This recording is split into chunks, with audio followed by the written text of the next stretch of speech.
તો આપણે અભ્યાસ કરીએ છીએ ધોરણ 11 વિષય બાયોલોજી ચેપ્ટર નંબર 10 કોષ ચક્ર અને કોષ વિભાજન. ગઈકાલે જે ચાલ્યું તૈયાર સમજણ પડી ગઈ એમાં કોઈને કંઈ ડાઉટ? ઓકે. તો કાલે આપણે જોયું સમભાજનનું મહત્ત્વ અને બીજું જોયું વર્ગીકરણ છે, શરૂ કર્યું આપણે. અને વર્ગીકરણની અંદર આપણે કેટલાક અગત્યના મુદ્દાઓ એની પ્રસ્તાવનાની આપણે ચર્ચા કરી. બરાબર? સમજ્યા કે ભાઈ વર્ગીકરણ શું છે? તો જાણવા મળ્યું કે ભાઈ વર્ગીકરણ એક લિંગી પ્રજનન કરતા જે સજીવો છે એની અંદર એકકીય કોષોનું નિર્માણ કરતી પ્રક્રિયા છે, અથવા તો કહી શકીએ જન્યુઓનું નિર્માણ કરતી પ્રક્રિયા છે. બરાબર? વર્ગીકરણ હંમેશા દ્વિકીય કોષનું જ થાય, એકકીય કોષનું વર્ગીકરણ થાય નહીં. વર્ગીકરણના અંતે એકમાંથી 4 એકકીય કોષો આપણને મળે છે. એટલે કે વર્ગીકરણ પામતો કોષ દ્વિકીય હોય પણ વર્ગીકરણ પામેલા કોષો એકકીય હોય. બરાબર? વર્ગીકરણની પ્રક્રિયામાં ડીએનએનું સ્વયંજનન ફક્ત એક જ વાર થાય છે, પરંતુ કોષ કેન્દ્ર અને કોષ રસ વિભાજન 2 વાર થાય છે. અને તેથી વર્ગીકરણને 2 અવસ્થાઓમાં વિભાજિત, 2 ભાગમાં વિભાજિત કરવામાં આવેલ છે, વર્ગીકરણ 1 અને વર્ગીકરણ 2. બરાબર? તો વર્ગીકરણ 1ની અંદર આપણે અલગ અલગ અવસ્થાઓ જોઈએ છે, જે રીતે સમભાજનમાં આપણે જોઈએ.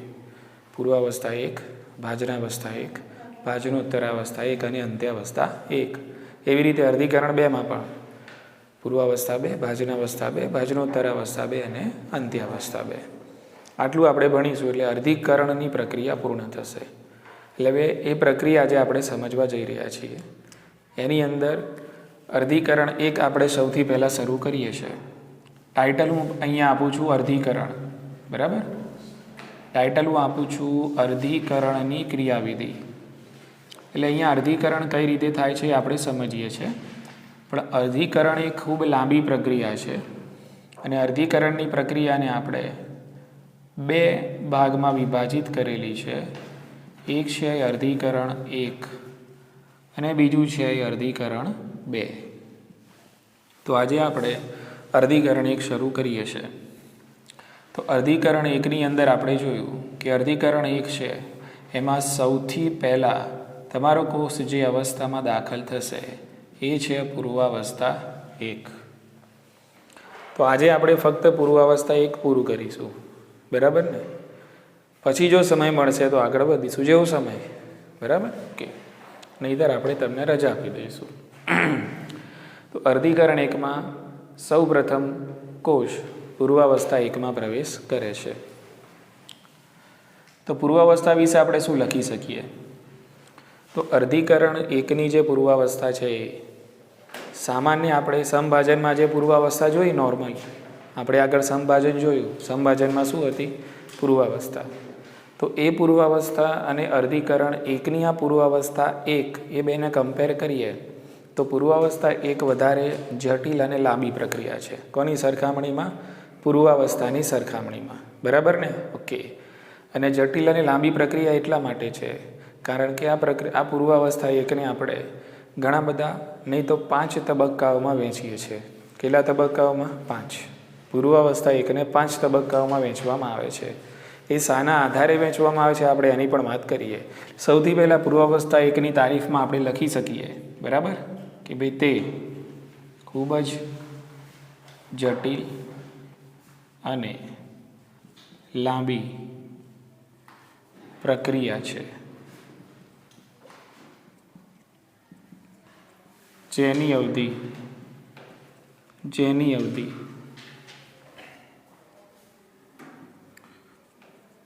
પૂર્વાવસ્થા કરતા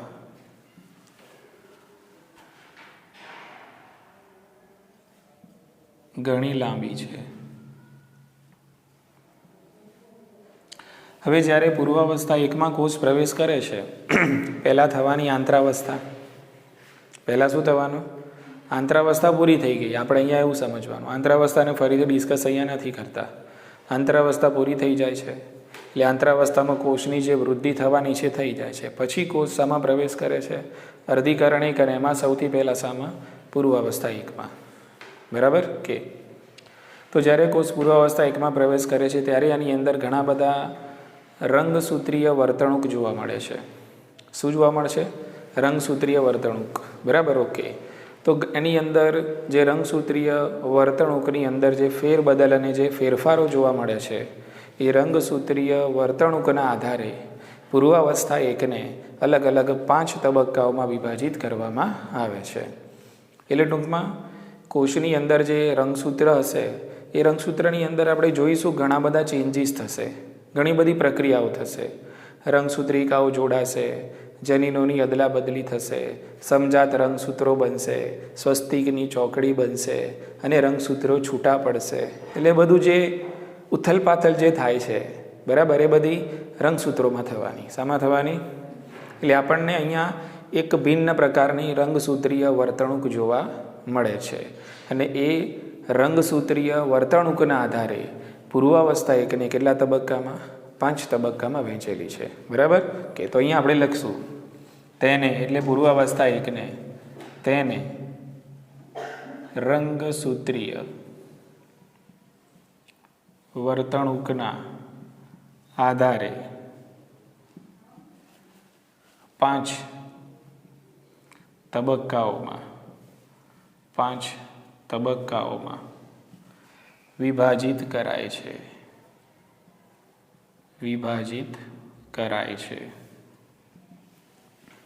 હવે 5 તબક્કાઓ કયા છે જે ઓલરેડી આપણે જાણીએ છીએ. સૌથી પહેલા લેક્ચરમાં પણ જોયું હતું અને કાલના લેક્ચરમાં પણ જોયું હતું, બરાબર. તો એમાં સૌથી પહેલી જે અવસ્થા છે એને આપણે કહીએ છીએ લેપ્ટોટીન.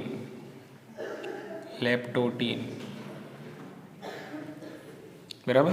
તો હવે આપણે સમજવાનું કે ભાઈ લેપ્ટોટીનની અંદર કયા પ્રકારના ફેરફારો આપણને જોવા મળે છે, બરાબર ને. એના પહેલાં જે પૂર્વાવસ્થા આપણે સંભાજનમાં જોઈ એમાં કયા ફેરફારો થતા હતા એને પહેલાં યાદ કરી લઈએ. સંભાજનની જે પૂર્વાવસ્થા હતી એમાં શું થતું હતું? રંગસૂત્રોનું ઘનીકરણ. શું થતું હતું? હા, પછી ભાઈ તારા કેન્દ્રો બેવડાયેલા ક્યાં જતા હતા? સામસામેના ધ્રુવો તરફ જતા હતા. દ્વિધ્રુવીય ત્રાકનું નિર્માણ થતું હતું. કોષકેન્દ્રિકા, કોષકેન્દ્ર પટલ, અંતઃકોષ રસજાળ, ગોલ્ગીકાય, આ બધું અદૃશ્ય થતું હતું. એવું થતું હતું સંભાજનની પૂર્વાવસ્થામાં. એવું જ કંઈક આની અંદર પણ થવાનું છે પૂર્વાવસ્થા એકમાં.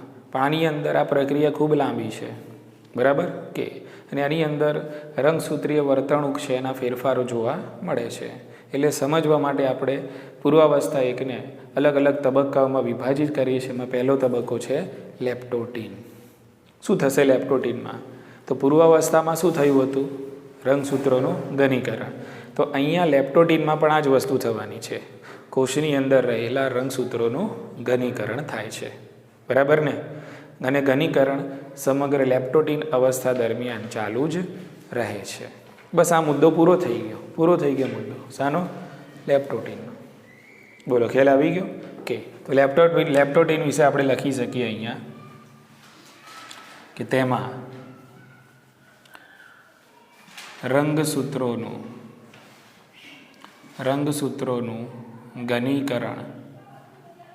ઘનીકરણ શરૂ થાય છે.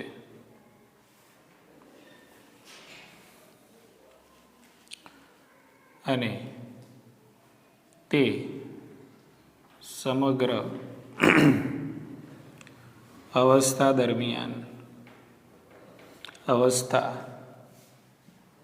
દરમિયાન ચાલુ જ રહે છે.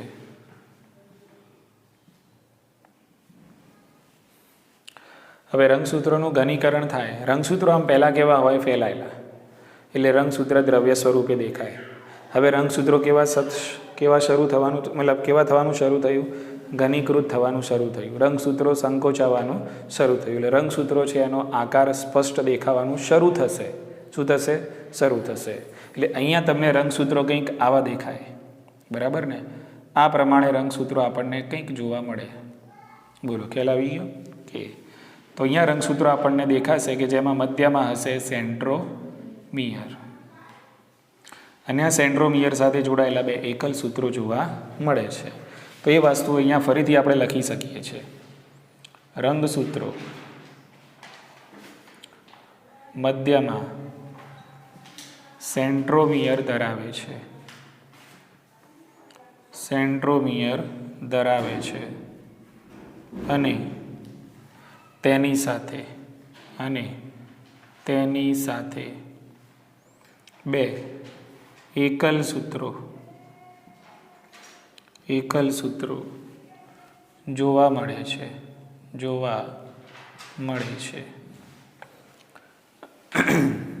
એટલે આમાં થશે શું, ધ્યાન રાખો. માની લો કે આ તમારો કોષ છે અને આ કોષ કેન્દ્ર છે. તમે કોષને લેપ્ટોટીન અવસ્થામાં એટલે પૂર્વાવસ્થા 1માં એટલે અર્ધીકરણ 1માં ક્યાંથી લઈને આવો છો? આંતરાવસ્થામાંથી. એટલે આંતરાવસ્થામાંથી જ્યારે તમે કોષને લઈને આવશો તેના કોષ કેન્દ્રમાં રંગસૂત્રો કંઈક આવી રીતે હશે, ફેલાયેલા હશે. કેવા હશે? ફેલાયેલા. એટલે રંગસૂત્રો અહીંયા કયા સ્વરૂપે હશે? રંગસૂત્ર દ્રવ્ય સ્વરૂપે હશે. પણ લેપ્ટોટીન અવસ્થામાં તમે કોષને નાખશો એટલે લેપ્ટોટીન અવસ્થાની અંદર આ જે રંગસૂત્રો જે ફેલાયેલા છે એ રંગસૂત્રો કંઈક આ પ્રમાણે તમને જોવા મળશે. એટલે રંગસૂત્રોનું અહીંયા શું થયું? ઘનીકરણ. શું થયું? ઘનીકરણ. બરાબર ને? બસ આટલું થવાનું છે ક્યાં? લેપ્ટોટીનમાં. ચલો હવે આપણે વાત કરીએ બીજી અવસ્થાની, જેનું નામ છે જાયગોટીન. બીજી અવસ્થા છે એ જાયગોટીન.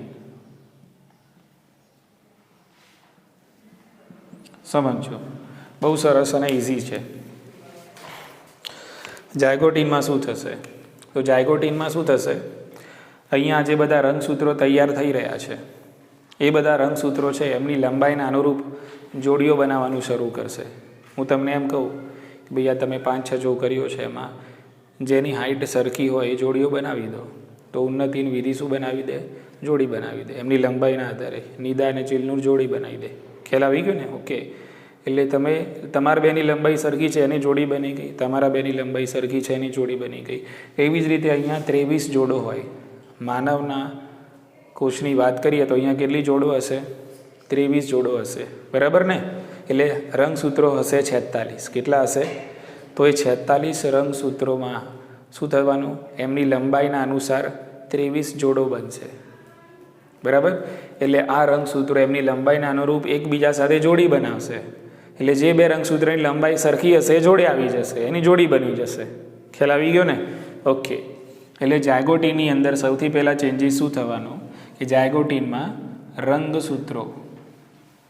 રંગસૂત્રો પોતાની લંબાઈને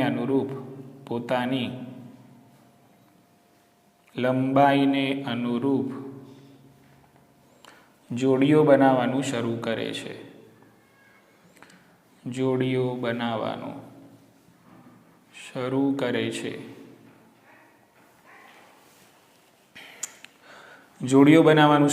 છે. એટલે અહીંયા જુઓ, સમજો હવે શું થશે. આ કોષનું કોષ કેન્દ્ર શું છે? આ કોષનું કોષ કેન્દ્ર છે. એટલે અહીંયા માની લો કે આ રીતે આ રંગસૂત્ર છે. તો આના જેટલી જ હાઇટવાળો, આના જેટલી લંબાઈવાળો બીજો રંગસૂત્ર આની સાથે આવીને આ બેની જોડી બની ગઈ. એવી જ રીતે બીજું રંગસૂત્ર મોટું હશે આ રીતે, તેના જેટલી લંબાઈવાળું રંગસૂત્ર એક બીજું આની સાથે સેટ થશે. એટલે આ બેની શું બની ગઈ? જોડી બની ગઈ. તો એવી જ રીતે જેટલા બી રંગસૂત્રો હશે બધા રંગસૂત્રો પોતાની લંબાઈના અનુસાર શું બનાવી દેશે? જોડીઓ બનાવી દેશે. બોલો, ઉતરે છે મગજમાં વાત? તો અહીંયા રંગસૂત્રો પોતાની લંબાઈને અનુસાર શું બનાવે છે? લંબાઈને અનુસાર બોલું છું, ધ્યાન રાખજો. કદને અનુસાર નહીં, વજનને અનુસાર નહીં, આકારને અનુસાર નહીં. શાના આધારે? બરાબર કે? તો રંગસૂત્રો પોતાની લંબાઈના અનુરૂપ જોડીઓ બનાવવાનું શરૂ કરે છે. અને આ જોડીઓ બનાવવાની જે પ્રક્રિયા છે એને કહેવાય સાયનેપ્સિસ. શું કહેવાય આને? સાયનેપ્સિસ. તો અહીંયા આપણે લખીશું તેને સાયનેપ્સિસ કહે છે. તેને સાયનેપ્સિસ કહે છે. બોલો, ખ્યાલ આવી ગયો? ઓકે. તો આ એકબીજા સાથે જોડીઓ બનાવવાનું શરૂ થાય કે ભાઈ મારા જેટલી જ લંબાઈવાળું એક રંગસૂત્ર ત્યાં છે તો અમે 2 જોડે આવી જઈએ. એટલે શું બની ગઈ? જોડી બની ગઈ. બોલો, ખ્યાલ આવી ગયો ને? ઓકે. તો લંબાઈના અનુસાર જોડીઓ બનશે. એટલે ફટાફટ જોડીઓ બનાવવાની જે પ્રક્રિયા છે એને કંઈક નામ આપવાનું, અને એ નામ શું છે? સાયનેપ્સિસ. બરાબર? જે રીતે સમજી લો કે આપણે જેકેટ પહેર્યું છે, ચેનવાળું જેકેટ હોય સામાન્ય રીતે, તો આપણે ચેન વાંકીએ તો પાસ એના 2 આંકડા કેવા જોડે આવી જાય છે અને ચેન બંધ થઈ જાય છે. તો આ સાયનેપ્સિસ જ છે. આ શું છે? સાયનેપ્સિસ. એ રીતે એક સરખી લંબાઈની જોડીઓ, એક સરખી લંબાઈના રંગસૂત્રો કેવા આવી જાય? જોડે આવી જાય. એટલે આ પ્રક્રિયાનો જે ઢંગ છે એને કહેવાય સાયનેપ્સિસ. ક્લિયર ને? ઓકે. હવે અહીંયા એક જ જેવા એકરૂપ રંગસૂત્રો જોડીમાં દેખાય છે, બરાબર? તો આ એકરૂપ રંગસૂત્રો જે છે એને કહેવાય સમજાત રંગસૂત્રો. શું કહેવાય એને? સમજાત રંગસૂત્રો. એટલે સમજાત રંગસૂત્રોની જોડીઓ બને છે. કોની બને છે? સમજાત રંગસૂત્રોની. જો આ બે રંગસૂત્રો અહીંયા છે તો આ બે રંગસૂત્રો એકબીજાના કહેવાય સમજાત. શું કહેવાશે? આ બે રંગસૂત્રો એકબીજાના કહેવાશે સમજાત. બરાબર કે? તો અહીંયા આપણે લખીશું, બરાબર, કે સાયનેપ્સિસ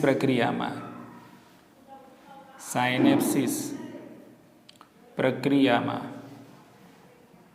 જોડાતા બે એકરૂપ રંગસૂત્રોને સમજાત રંગસૂત્રો કહે છે. સમજાત રંગસૂત્રો કહે છે.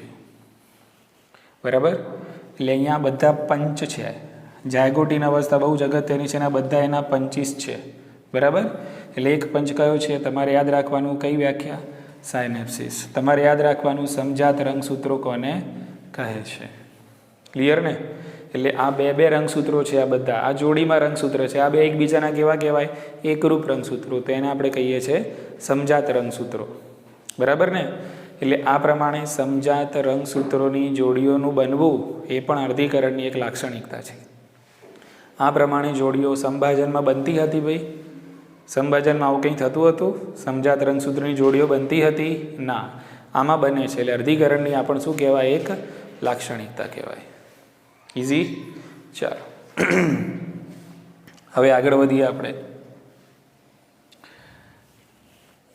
જ્યારે આ સાયનેપ્સિસની પ્રક્રિયા થાય છે અને સાયનેપ્સિસની પ્રક્રિયા વખતે જ્યારે તમે આનો ઇલેક્ટ્રોન માઇક્રોગ્રાફ લો, શું લો? Electron micrograph. એટલે કે સૂક્ષ્મ દર્શક યંત્રની અંદર ઇલેક્ટ્રોન માઇક્રોસ્કોપ છે, એ માઇક્રોસ્કોપની અંદર આનો ફોટોગ્રાફ પાડો છો, એને કહેવાય ઇલેક્ટ્રોન માઇક્રોગ્રાફ. તો જ્યારે સાયનેપ્સિસ અવસ્થાનો ઇલેક્ટ્રોન માઇક્રોગ્રાફ લેવામાં આવે ત્યારે તેને શું કહેવાય?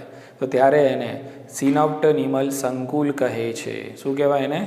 સિનેપ્ટોનીમલ સંકુલ. બરાબર ને? કે તો અહીંયા આપણે લખીશું, જ્યારે સમજાત રંગસૂત્રોનો, એટલે અહીંયા લખીશું સાયનેપ્સિસ ઇલેક્ટ્રોન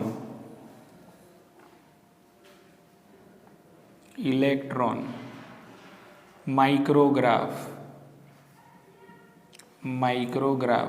લેવામાં આવે ત્યારે તેમાં જોવા મળતા સંકુલને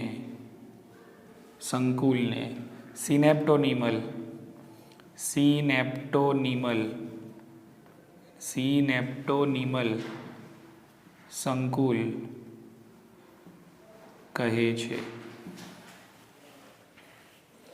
બોલો, ખ્યાલ આવી ગયો કે? એટલે ત્રીજી વ્યાખ્યા આ યાદ રાખવાની છે, સિનેપ્ટોનીમલ સંકુલ. એ પ્રશ્ન આ રીતે પણ પૂછાય છે કે ભાઈ સિનેપ્ટોનીમલ સંકુલ કઈ અવસ્થામાં જોવા મળે છે? જાયગોટીન. સાયનેપ્સિસની પ્રક્રિયા કઈ અવસ્થામાં થાય છે? જાયગોટીન. સમજાત રંગસૂત્રોની જોડીઓ કઈ અવસ્થામાં બને છે? જાયગોટીન. બોલો, ખ્યાલ આવી ગયો ને? ઓકે. તો આ પ્રક્રિયાનો જ્યારે તમે ઇલેક્ટ્રોન માઇક્રોગ્રાફ લેશો તો એનું જે સંકુલ બને છે એને કહેવાય સિનેપ્ટોનીમલ સંકુલ. બરાબર ને? કે અને અહીંયા તમે આ સમજાત રંગસૂત્રોને જોશો તો સમજાત રંગસૂત્રો તમને દ્વિસૂત્રી કે ચતુઃસૂત્રી જોવા મળે છે. કેવા જોવા મળશે? દ્વિસૂત્રી કે ચતુઃસૂત્રી આપણને જોવા મળે છે. બરાબર કે? સમજો આ રીતે, આ એક રંગસૂત્ર છે, આ બીજું રંગસૂત્ર છે, તો આ દ્વિસૂત્રી છે. શું છે? આ દ્વિસૂત્રી. એ જ રીતે અહીંયા હું દોરું છું આ રીતે, આ બીજું એક રંગસૂત્ર છે ને આ જ રીતે આ બીજું રંગસૂત્ર છે, તો આ કેવું થયું? ચતુઃસૂત્રી. બોલો, ખ્યાલ આવી ગયો ને? ઓકે. તો આ અવસ્થા જે છે એની અંદર સમજાત રંગસૂત્રો આપણને આવા દ્વિસૂત્રી પણ જોવા મળે અને ચતુઃસૂત્રી પણ જોવા મળે, પણ ચતુઃસૂત્રી એટલા બધા સ્પષ્ટ દેખાય નહીં. હોય ચતુઃસૂત્રી પણ દેખાય શાના માફિક? દ્વિસૂત્રી માફિક દેખાય. સ્પષ્ટ ચતુઃસૂત્રી હજુ થયા નથી, એ હજુ આગળની અવસ્થામાં થવાના બાકી છે. ઉતરે છે મગજમાં વાત? બરાબર. એટલે અહીંયા આપણે શું લખીશું કે આ અવસ્થામાં સમજાત રંગસૂત્રો દ્વિસૂત્રી કે ચતુઃસૂત્રી જોવા મળે છે. બરાબર. આ અવસ્થામાં રંગસૂત્રો દ્વિસૂત્રી કે ચતુઃસૂત્રી હોય છે. એટલે આટલું પણ પૂછી જ રહ્યા કે ભાઈ જાયગોટીન અવસ્થામાં સમજાત રંગસૂત્રો કેવા જોવા મળે છે? ફક્ત દ્વિસૂત્રી, ફક્ત ચતુઃસૂત્રી ના, તો દ્વિસૂત્રી કે ચતુઃસૂત્રી જોવા મળે છે. ઇઝી, પૂરી થઈ ગઈ કઈ અવસ્થા? જાયગોટીન. ક્લિયર? ઓકે, ચલો. એના પછીની જે અવસ્થા છે એને આપણે કહીએ છીએ પેકિટીન. હવે આપણે જે અવસ્થા વિશે જોવાનું છે એ છે પેકિટીન.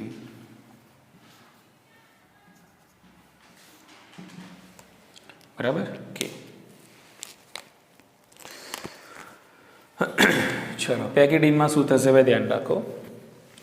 હવે આપણી જોડે અહીંયા આ કોષ કેન્દ્ર છે, સમજો. આ મોટું કોષ કેન્દ્ર દોરું છું, ફક્ત કોષ કેન્દ્ર દોરી મેં સમજવા માટે.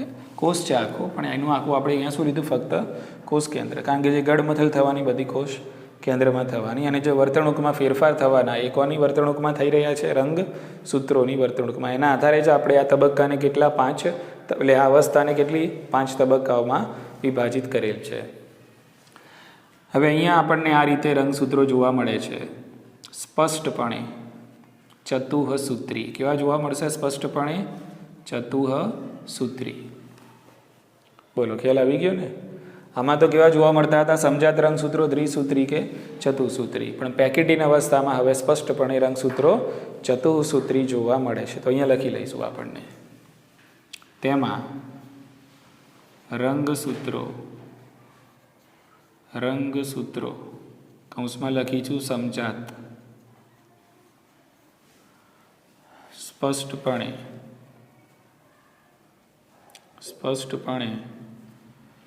ચતુઃસૂત્રી જોવા મળે છે. ખ્યાલ આવી ગયો? આ બે સમજાત રંગસૂત્રો શું છે? આ બંને સમજાત. આવા સમજાત રંગસૂત્રની કેટલી જોડીઓ હશે? 23. બરાબર ને? ઓકે. તો હવે સમજાત રંગસૂત્રો તમને કહેવાય ચતુઃસૂત્રી જોવા મળે છે. ક્લિયર? કે હવે ધ્યાન રાખો, પેકિટીન અવસ્થાની જે અવધિ છે એ કેટલી હોય છે? તો સરેરાશ આ જે પેકિટીન અવસ્થાની અવધિ છે એટલે આ અવસ્થા કેટલા સમય સુધી ચાલશે? બરાબર. તો એના માટે યાદ રાખવાનું કે એના આગળની બે અવસ્થાઓ કઈ? લેપ્ટોટીન અને જાયગોટીન. એના કરતાં પેકિટીન અવસ્થાની અવધિ સરેરાશ લાંબી હોય છે, અને આ જે બે અવસ્થાઓ છે લેપ્ટોટીન અને જાયગોટીન, એની અવધિ સરેરાશ કેવી હોય છે? ટૂંકી હોય છે. બરાબર. એટલે આ બેની અવધિ ટૂંકી સરેરાશ કોના કરતાં? પેકિટીન અવસ્થા કરતાં. ક્લિયર? કે તો અહીંયા આપણે લખી દઈશું પેકિટીન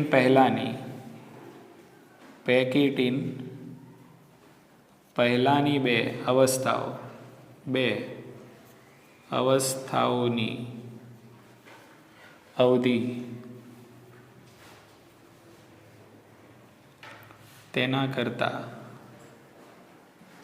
તેના કરતાં સરેરાશ ટૂંકી હોય છે.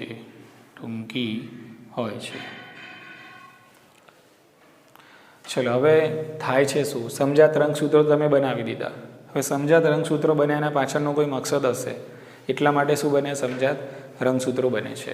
બરાબર. ઓકે. હવે પહેલાં એક વસ્તુ સમજી લો. અહીંયા આ બે જે રંગસૂત્રિકાઓ છે, આ એક જ રંગસૂત્રની આ બે શું છે? રંગસૂત્રિકાઓ. તો આ બે રંગસૂત્રિકાઓને એકબીજાની કહેવાય દોહિત્રી રંગસૂત્રિકાઓ. શું કહીશું આપણે? દોહિત્રી. આ બે રંગસૂત્રિકાઓ આ રંગસૂત્રની દોહિત્રી કહેવાય. દોહિત્રી એટલે સિસ્ટર. શું કહેવાય? સિસ્ટર. આ બંને એકબીજાની દોહિત્રી રંગસૂત્રિકાઓ એટલે સિસ્ટર ક્રોમેટીડ, ક્રોમેટીન નહીં, ક્રોમેટીડ. ક્રોમેટીડ એટલે રંગસૂત્રિકા અને ક્રોમેટીન એટલે રંગસૂત્ર દ્રવ્ય થાય, યાદ રાખી લેજો, બરાબર. એટલે આ રંગસૂત્રની આ બે શું કહેવાય? દોહિત્રી. આ રંગસૂત્રની આ બે શું કહેવાય? દોહિત્રી રંગસૂત્રિકાઓ, બરાબર કે. પણ આ રંગસૂત્રની આ રંગસૂત્રિકા અને આ રંગસૂત્રની આ રંગસૂત્રિકા, એક આ અને એક આ, બરાબર. આ બંને રંગસૂત્રિકાઓ દોહિત્રી કહેવાય નહીં, બિનદોહિત્રી કહેવાય. શું કહેવાય? બિનદોહિત્રી. Non sister chromatid, non sister.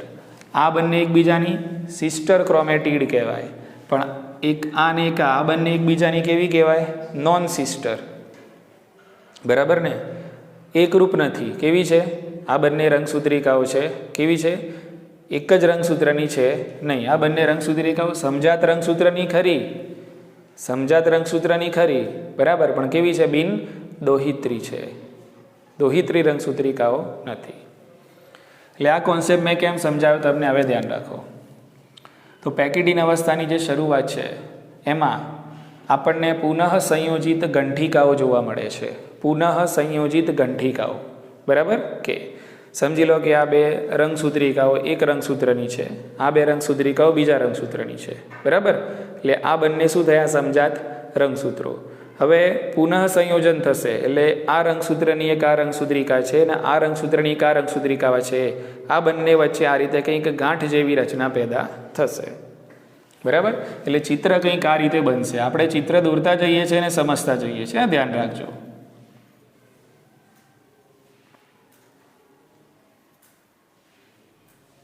બોલો, સમજણ પડી? તો આ બે સમજાત રંગસૂત્રની કઈ? બિનદોહિત્રી રંગસૂત્રિકાઓ વચ્ચે પુનઃ સંયોજિત ગંઠિકાનું નિર્માણ થાય છે. ગાંઠ બનીને બંને વચ્ચે શું બની? ગાંઠ બની. આ બે વચ્ચે આમ ગાંઠ નથી બની, આ બે વચ્ચે ગાંઠ નથી બની. ગાંઠ ક્યાં? ગંઠિકાનું નિર્માણ ક્યાં થયું? આ સમજાત રંગસૂત્રની એક રંગસૂત્રિકા, એટલે કે આ સમજાત રંગસૂત્રમાંના એક રંગસૂત્રની રંગસૂત્રિકા અને બીજા રંગસૂત્રની રંગસૂત્રિકા, એટલે બે આ રંગસૂત્રિકાઓમાં જે ગંઠિકા બની એ ગંઠિકા કોની વચ્ચે બની? દોહિત્રી વચ્ચે કે બિનદોહિત્રી વચ્ચે?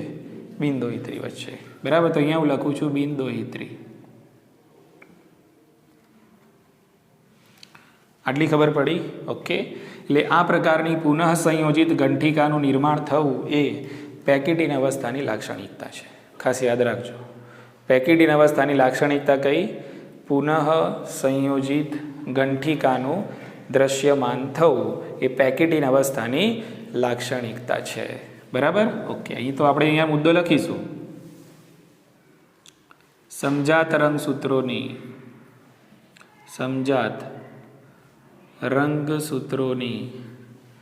બિનદોહિત્રી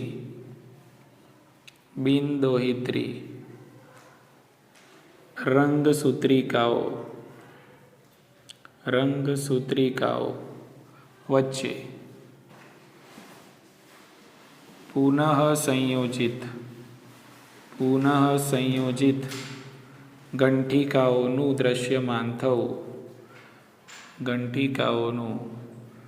દ્રશ્યમાન થવું તે પેકિટીન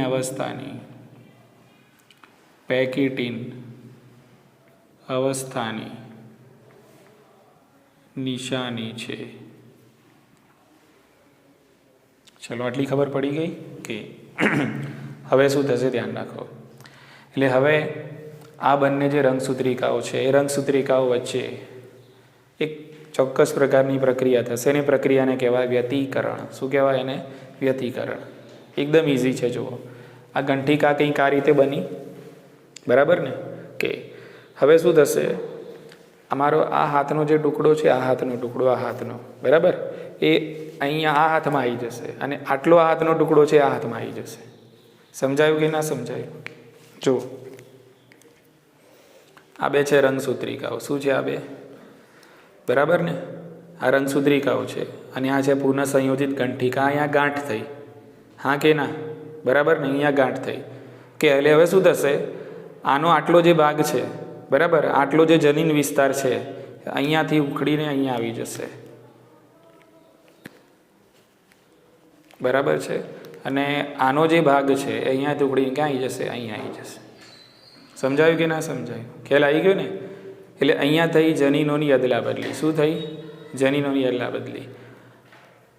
આ જનીન વિસ્તાર છે એ પહેલાં અહીંયા હતો, બરાબર, એ ઉખડીને અહીંયા આવી ગયો, અને અહીંયા જનીન વિસ્તાર જે હતો એ અહીંયા જતો રહ્યો.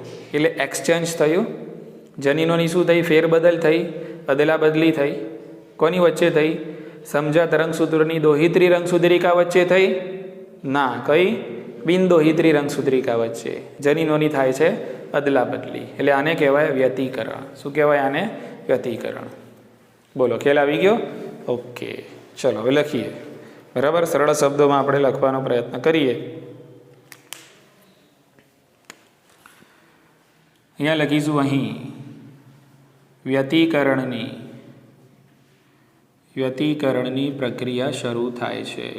પ્રક્રિયા શરૂ થાય છે જેમાં સમજાત રંગસૂત્રની બિનદોહિત્રી રંગસૂત્રિકાઓ વચ્ચે જનીનોની અદલા બદલી થાય છે. જનીનોની અદલા બદલી થાય છે. એટલે તમને કોઈ એમ પૂછે કે ભાઈ વ્યતિકરણની પ્રક્રિયા ક્યાં શરૂ થાય છે, તો કઈ અવસ્થામાં? પેકિટીન અવસ્થામાં. બરાબર ને? ઓકે. વ્યતિકરણ એટલે શું? તો વ્યતિકરણ એટલે કે બે સમજાત રંગસૂત્રોની બિનદોહિત્રી રંગસૂત્રિકા વચ્ચે જનીનોનું આપલે. બરાબર ને? એક્સચેન્જ. બરાબર ને? કે જનીનોની અદલા બદલી, ફેરબદલ, આને કહેવાય વ્યતિકરણ. ઉતરી ગઈ મગજમાં વાત? ઓકે. એટલે અહીંયા વ્યતિકરણની પ્રક્રિયા થાય છે. હવે આ જે પ્રક્રિયા થઈ એ પણ ઉત્સેચકના ઉત્પ્રેરણ વગર થતી નથી. આ પ્રક્રિયા માટે પણ ઉત્સેચકનું ઉત્પ્રેરણ જવાબદાર છે. બરાબર? એટલે આ એક પ્રકારનું કહેવાય પુનઃ સંયોજન. બરાબર ને? ઓકે. એટલે આના માટેનો ઉત્સેચક છે એનું નામ છે રીકોમ્બિનેઝ. રીકોમ્બિનેશન કર્યું. શું કર્યું? કોમ્બિનેશન તો હતું જ. શું કર્યું આને? રીકોમ્બિનેશન, પુનઃ સંયોજન. એટલે આ પ્રક્રિયા માટે વપરાતો જે ઉત્સેચક છે એ ઉત્સેચકનું નામ રીકોમ્બિનેઝ. શું નામ છે એનું? રીકોમ્બિનેઝ. એટલે અહીંયા આપણે લખીશું કે ભાઈ વ્યતિકરણની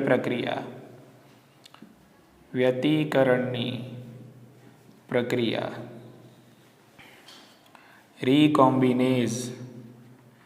રીકોમ્બિનેઝ આ ઉત્સેચકનું નામ છે. ઉત્સેચકના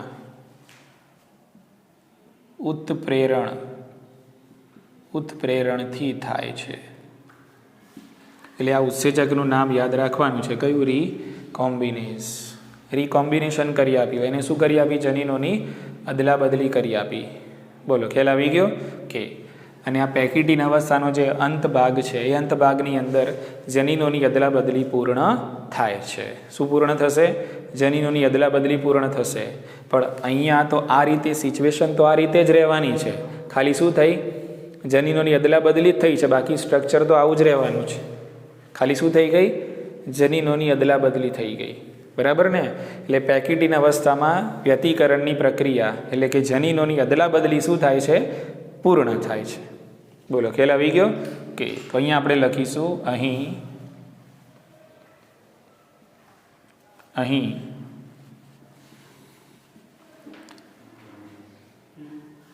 અવસ્થાના અંત ભાગમાં, એટલે કઈ? પેકિટીન અવસ્થાના અંત ભાગમાં જનીનોની અદલા બદલી પૂર્ણ થાય છે.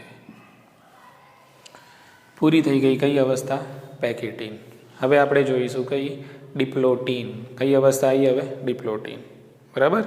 ચલો ધ્યાન રાખો. હવે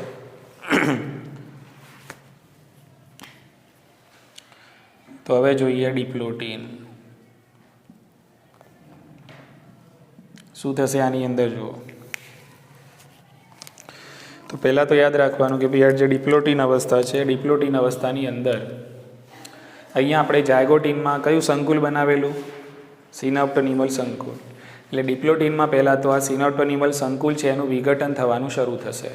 નિર્માણ ક્યાં થયું પૂછાય તો જાયગોટીનમાં, અને એ સંકુલનું વિઘટન થવાની શરૂઆત ક્યાં થાય છે તો ડિપ્લોટીનમાં. બરાબર ને? એટલે પહેલાં યાદ રાખશું તેમાં એટલે કે ડિપ્લોટીનમાં તેમાં સિનેપ્ટોનિમલ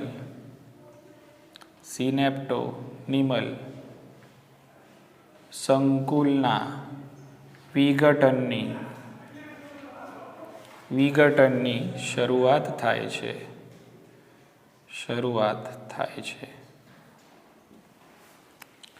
એકા યાદ રાખવાનું. બરાબર? ઓકે. હવે અહીંયા તમે જોયું ઉપર વ્યતિકરણ થયું. શું થયું? વ્યતિકરણ થયું. જનીનોની શું થઈ? અદલા બદલી થઈ. બરાબર? એટલે કંઈક આ પ્રમાણે આપણને જોવા મળ્યું.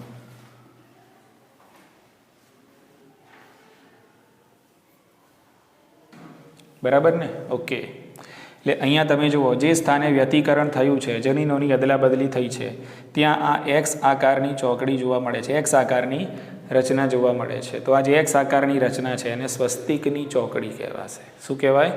સ્વસ્તિકની ચોકડી. બરાબર ને? ઓકે. તો અહીંયા મુદ્દામાં લખશું આપણે કે જે સ્થાને વ્યતિકરણ થાય છે ત્યાં. બરાબર?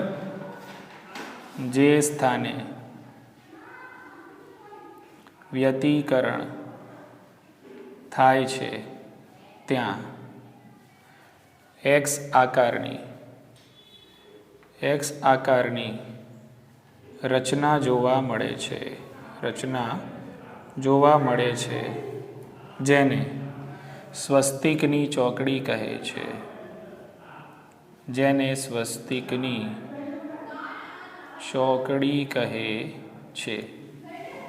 બોલો, ખ્યાલ આવી ગયો? કે એટલે સ્વસ્તિકની ચોકડીનો ઉલ્લેખ પ્રશ્નમાં આવે તો કઈ અવસ્થા યાદ કરવાની? ડિપ્લોટીન અવસ્થા યાદ કરવાની. આપણી બુક પ્રમાણે ડિપ્લોટીન. આપણી બુક પ્રમાણે શું? ડિપ્લોટીન. ઘણી બુકોની અંદર આ સ્વસ્તિકની ચોકડીનું નામ જાયગોટીનમાં પણ કરેલું છે, પણ આપણી બુક પ્રમાણે ક્યાં ઉલ્લેખ છે એનો? ડિપ્લોટીન અવસ્થામાં ઉલ્લેખ છે. બોલો, ખ્યાલ આવી ગયો? એટલે સ્વસ્તિકની ચોકડી એટલે શું? તો જે સ્થાને વ્યતિકરણ થયું. ક્યાં વ્યતિકરણ થયું? વ્યતિકરણના સ્થાને એક્સ આકારની રચના હજુ એવી જ છે, ખાલી જનીનોની શું થઈ છે? અદલા બદલી. બાકી ચોકડી તો ત્યાં ચાલુ જ છે. બરાબર? તો જે સ્થાને વ્યતિકરણ થયું છે તે સ્થાને એક્સ આકારની જોવા મળતી રચનાને સ્વસ્તિકની ચોકડી કહે છે. ક્લિયર ને? ઓકે. તો અહીંયા અવતરણ ચિહ્નોમાં હું એને સજાવી દઉં જરા, એટલે આપણો મહત્વનો મુદ્દો છે એવું લાગે. આટલી ખબર પડી ગઈ? ઓકે. હવે શું થશે ધ્યાન રાખો. તો હવે આ બે સમજાત રંગસૂત્રો વચ્ચે સ્વસ્તિકની ચોકડી અહીંયા તો આપણને એક જ દેખાય છે, પણ વાસ્તવિકતાની અંદર કેવું હોય? આ સ્વસ્તિકની ચોકડી અહીંયા પણ આ બે રંગસૂત્રિકાઓ વચ્ચે પણ થઈ શકે એમ. એટલે આ રીતે પણ હોઈ શકે. જુઓ. બરાબર? કે કંઈક આવું પણ તમને જોવા મળે.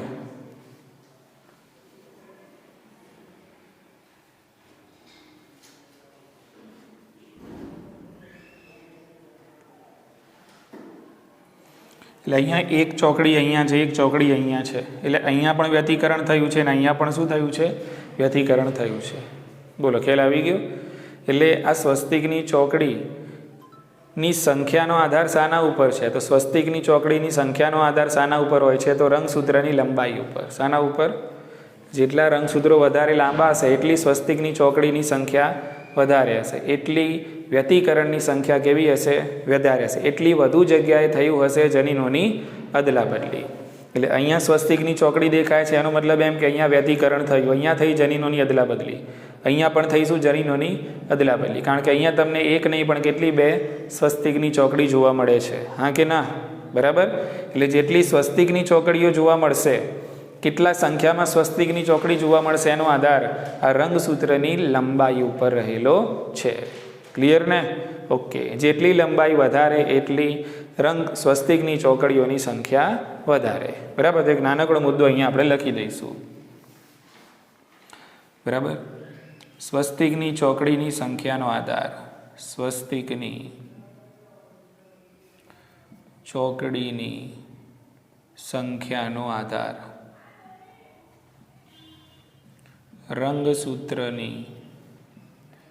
રંગસૂત્રની લંબાઈ પર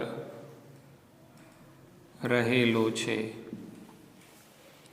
એટલે જેટલી રંગસૂત્રની લંબાઈ વધારે એટલી સ્વસ્તિકની ચોકડીની સંખ્યા વધારે. બોલો, ખ્યાલ આવી ગયો? ઓકે. હવે શું થશે? તો આ જે ડિપ્લોટીન અવસ્થાની અંદર અહીંયા આ બે સમજાત રંગસૂત્રો છે ને એકબીજાથી અલગ થવાની શરૂઆત થશે. આ બે સમજાત સમજી લો કે અહીંયા આ રીતે મારી જોડે એક બીજું સમજાત રંગસૂત્ર છે, અમારા બે વચ્ચે તો અહીંયા શું સ્વસ્તિકની ચોકડી જનીનોની શું થઈ અદલા બદલી, એટલે અમે આમ ઊભા હતા પહેલાં, બરાબર. હવે બંને સમજાત રંગસૂત્રો છે કેવા થાય છે? એકબીજાથી જુદા પડે છે. આ બંને સમજાત રંગસૂત્રો એકબીજાથી કેવા થાય છે? અલગ થાય છે, બરાબર ને. એકબીજાથી દૂર ખસવાની શરૂઆત થાય છે, પણ સ્વસ્તિકની ચોકડીના સ્થાનેથી દૂર થતા નથી. દૂર થશે, એના સ્થાનેથી પણ દૂર થશે, પણ આ અવસ્થામાં નહીં થાય.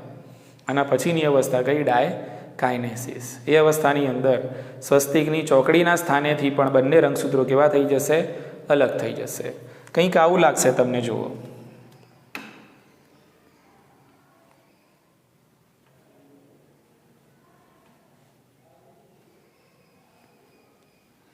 બોલો, ખ્યાલ આવી ગયો ને? અહીંયા બે રંગસૂત્રો જોડે જોડે હતા, બરાબર, પણ આ રંગસૂત્રો એકબીજાથી કેવા થયા? દૂર થયા. આ રંગસૂત્રો એકબીજાથી કેવા થાય છે? દૂર થાય છે. પણ આ સ્વસ્તિકની ચોકડીનું જે સ્થાન છે, આ જે સ્થાન, અહીંયાથી આ રંગસૂત્રો હજુ દૂર થયા નથી, બરાબર. એટલે મુદ્દો શું બને છે? ધ્યાન રાખો કે ભાઈ ડિપ્લોટીન અવસ્થામાં સમજાત રંગસૂત્રો એકબીજાથી દૂર જવાની શરૂઆત થાય છે, પરંતુ સ્વસ્તિકની ચોકડીના સ્થાનેથી દૂર થતા નથી. ક્લિયર? કે તો એ મુદ્દો અહીંયા લખી દઈશું આપણે. બંને સમજાત રંગસૂત્રો એકબીજાથી દૂર જાય છે, પરંતુ સ્વસ્તિકની ચોકડીના સ્થાનેથી જોડાયેલા રહે છે. એટલે સ્વસ્તિક આમ દૂર જઈએ છીએ. મેં પહેલાં આમ હતા નજીક, આમ જઈએ છીએ, પણ આ કનેક્શન તો હજુ એમને એમ જ છે. બોલો, સમજાયું? હા કે ના? બરાબર ને? ઓકે. તો એક મુદ્દો અહીંયા બને છે. હવે છેલ્લો મુદ્દો ડિપ્લોટીનનો આપણે યાદ રાખવાનો. કેટલાક પૃષ્ઠવંશી પ્રાણીઓના જે અંડકો હોય છે, એ અંડકો ડિપ્લોટીન અવસ્થાની અંદર મહિનાઓ અને વર્ષો સુધી રહેતા હોય છે. એટલે એ અવસ્થામાં એ શું થઈ જાય? અરેસ્ટ. શું થઈ જશે? અરેસ્ટ થઈ જશે. એનાથી એ અંડક છે, બરાબર, એ જે અંડકોષ છે આગળ વધશે નહીં. બોલો, સમજાય છે કે નહીં? ઓકે. આવું કેટલાક પૃષ્ઠવંશી પ્રાણીઓમાં આપણને જોવા મળે છે. ક્લિયર? તો મુદ્દો છેલ્લો લખી દઈએ ડિપ્લોટીનમાં કે ભાઈ કેટલાક પૃષ્ઠવંશીઓમાં અંડકો આ અવસ્થામાં મહિનાઓ કે વર્ષો સુધી જકડાયેલા રહે છે. બોલો, ખ્યાલ આવી ગયો? કે આટલું યાદ રાખવાનું છે આમાં ડિપ્લોટીનમાં. હવે ફટાફટ પૂરું કરી નાખીએ. પૂરું થઈ જ જશે ને, હવે તો કંઈ બાકી છે નહીં ખાસ. હવે છેલ્લી અવસ્થા જોવાની છે, કઈ? ડાયકાઇનેસિસ. બરાબર? ઓકે. તો એ જે ડાયકાઇનેસિસ અવસ્થા છે એને અહીંયા આપણે લઈ લઈએ, બરાબર, કે 5મા નંબરની અવસ્થા છે ડાયકાઇનેસિસ. આમાં શોર્ટમાં મુદ્દાઓ લખીને પૂરું કરીએ.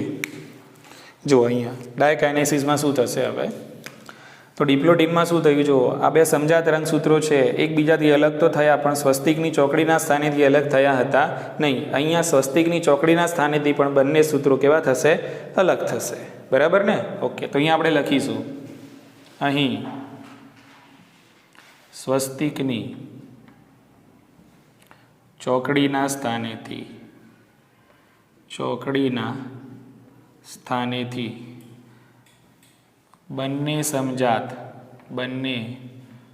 સમજાત રંગસૂત્રો જુદા પડે છે. બોલો ખ્યાલ આવી ગયો? તો બંને રંગસૂત્રો કેવા થઈ ગયા? એકદમ અલગ થઈ ગયા. ક્લિયર ને? સ્વસ્તિકની ચોકડીના સ્થાનેથી પણ હવે જોડાયેલા છે નહીં. ક્લિયર?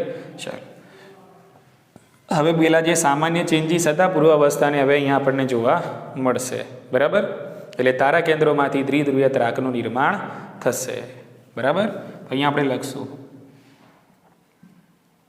તારા કેન્દ્રોમાંથી દ્વિધ્રુવીય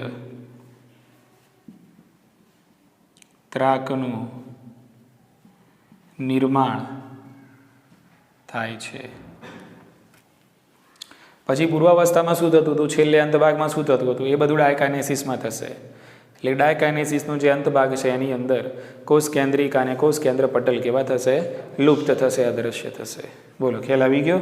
કે કોષ કેન્દ્રિકા અને કોષ કેન્દ્ર પટલ લુપ્ત થાય છે આ અવસ્થાના અંતભાગમાં. બરાબર? કે અને રંગસૂત્રોનું જે ઘનીકરણ હતું, બરાબર, એ ઘનીકરણ અહીંયા પૂર્ણ થાય. કઈ અવસ્થામાં? ડાયકાઇનેસિસમાં. એટલે આખી પૂર્વાવસ્થા એક દરમિયાન આ બધી અવસ્થાઓમાં રંગસૂત્રોનું ઘનીકરણ તો કેવું રહે? શરૂ જ રહે. બરાબર ને? એટલે આ રંગસૂત્રોનું ઘનીકરણ અહીંયા કેવું થઈ જાય છે? પૂર્ણ થઈ જાય છે. બરાબર? તો અહીંયા આપણે લખીશું રંગસૂત્રોનું ઘનીકરણ અહીં પૂર્ણ થાય છે. ક્લિયર? એટલે અહીંયા પૂરી થઈ ગઈ કઈ અવસ્થા? ડાયકાઇનેસિસ. એનો મતલબ એમ કે અહીંયા કઈ અવસ્થા પૂરી થઈ ગઈ? પૂર્વાવસ્થા 1. એટલે હવે તમારો કોષ પૂર્વાવસ્થા 1માંથી ક્યાં જવાનો? ભાજના અવસ્થા 1માં જવાનો. હજી તો ખાલી ફક્ત શું પૂરી થઈ? પૂર્વાવસ્થા 1 જ પૂરી થઈ. હવે તમારે જવાનું આ કોષને લઈને કઈ અવસ્થામાં? ભાજના અવસ્થામાં. બરાબર છે? તો આટલું યાદ રાખવાનું છે આપણે શાની અંદર? પૂર્વાવસ્થા 1માં. બહુ જ અગત્યનું. થિયરી માટે એક્ઝામની અંદર તમારી સ્કૂલ એક્ઝામમાં પૂછવા માટે પણ આ મોસ્ટ આઈએમપી પ્રશ્ન ગણાય છે કે ભાઈ ટૂંક નોંધ લખો અર્ધીકરણ 1ની પૂર્વાવસ્થા 1. બરાબર? અને નીટ માટે પણ આ બધી અવસ્થાઓની અંદર જે ફેરફારો થતા હોય છે, ફેરફારો નીટમાં ખાસ અચૂક પૂછાતા હોય છે. બરાબર? કારણ કે ઘણા બધા પંચ છે આની અંદર. ખ્યાલ આવી ગયો? અહીંયા તમે જુઓ તો સાયનેપ્સિસ છે, સમજાત રંગસૂત્રો છે, સિનેપ્ટોનિમલ સંકુલ છે, ઇલેક્ટ્રોન માઇક્રોગ્રાફ છે, આવા શબ્દો છે અહીંયા. પેકેટિનમાં તમે આવો એટલે અહીંયા તમને મળે છે. બરાબર? કે ભાઈ સમજાત રંગસૂત્રોની આ વ્યતિકરણ શું છે સમજાવેલું છે, જનીનોની અદલા બદલી છે. કે એ જ રીતે ડિપ્લોટીનની અંદર ઘણી બધી સ્વસ્તિકની આ ચોકડી છે, રંગસૂત્રો કઈ રીતે અલગ પડે છે, ઘણી બધી નિશાનીઓ છે. ડાયકાઇનેસિસમાં પણ કયા ચેન્જીસ થાય છે. ખ્યાલ આવી ગયો? તો આટલું તમારે યાદ રાખવાનું પૂર્વાવસ્થા 1માં. હવે ભાજના અવસ્થા 1થી લઈને કે અર્ધીકરણની સંપૂર્ણ પ્રક્રિયા અને ચેપ્ટર પૂરું કરીશું આપણે નેક્સ્ટ લેક્ચરમાં. ઠીક છે? કે